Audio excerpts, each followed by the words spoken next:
went to heaven or hell. Like how we can feel this guy went to heaven, this guy went to hell. And if it is there anybody seen or felt is went to heaven, he went to, like the other will see and come to know, yes, he went to heaven, he made mistakes. He went to hell, he made, he went to heaven, he made good thing, and he went to heaven.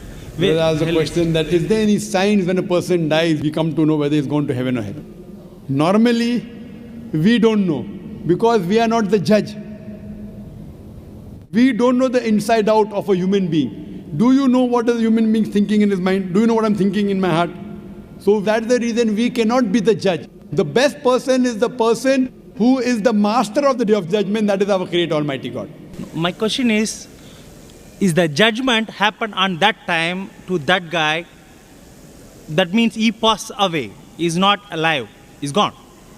Though the next time, that time is the judgment for him. Are we able to see, or can I cannot say that many physical changes might be hands or eyes or something else which is specialized, especially we can notice. Brother, someone appears for the test. Suppose there are 100 students, you are one of the students, correct? Now when you stay for the full year, you come to know this student is intelligent, this student is average, this student is weak. So you being one of the students in 100 students, you can make an assumption. This student will come out first class first, correct? This student will get second class. That student will fail, correct? Can you make or not? Yes. Can you make an assumption? Why? Because they have lived for one full year with your colleagues. He write exam, he get passes. Wait. Can you make an assumption? Not at all. Assumption that this student will come out first class first because he answers very well. It's not possible. I'm not asking you judgment. Can you make assumption means assumption you can make or not? You can assume something. Yes. Why? Because that student always answers. Whenever teacher asks a question, that student answers. So hopefully he will come out first. You can make an assumption, correct? Yeah. One student average, one student never answers, fail. Assumption. He writes an examination. You assume, he will come out first. But the teacher hasn't corrected. Without teacher correcting, he has come out first. Can you say that? No. You can assume this person will come out first. So after a person dies, it's like a person has given the examination. But until the results are out, you cannot say for sure he has come out first. You can assume. If I ask you how many marks you got, can you say? No. You can assume he'll come out first. Can you tell me the exact number of marks he has got out of 100? Can you? Nobody. No. What you can say? He'll come out first. May get 90, 92, 95, but you cannot say exactly. Why?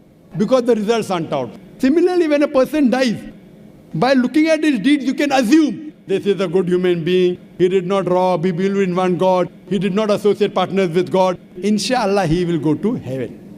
This person, he used to rob, he used to cheat. He never believed in God. He did idol worship. He will go to hell. But real result will come to know after the day of judgment when the results are out. So, the Quran says that Almighty God is the master of the day of judgment. All the human beings who have died, they will be raised up again on the day of judgment. Right from the first human being, Adam, peace be upon him, till the last human being. All will be resurrected together and then will the judgment be given. So what you assume may be right, may be wrong. The exact mark says, therefore when a person dies, you can assume, God willing, inshallah, he will go to heaven. God willing, inshallah, this person, used to do shirk, he used to associate partners, he used to rob, he used to rape, he used to cheat, he will go to hell. You can assume. Similarly, if God wants to forgive someone, shirk he will never forgive. Quran says in Surah Nisa chapter 4 verse 48, Surah Nisa chapter 4 verse 116, if Allah pleases, he may forgive any sin, but the sin of shirk he will never forgive. If you associate partners with God, if you do idol worship, God will never forgive you. So I as a person can only say 100% a person will go to hell as if he has done shirk. If he dies as a mushrik, if he dies associating partners with God and not believing in one God alone, then I can say for sure he will go to hell. All the other human beings, if he does some sin, if Almighty God wants to forgive him, he may forgive him, but we don't know now. We'll only come to the day of judgment. Hope that answers the question.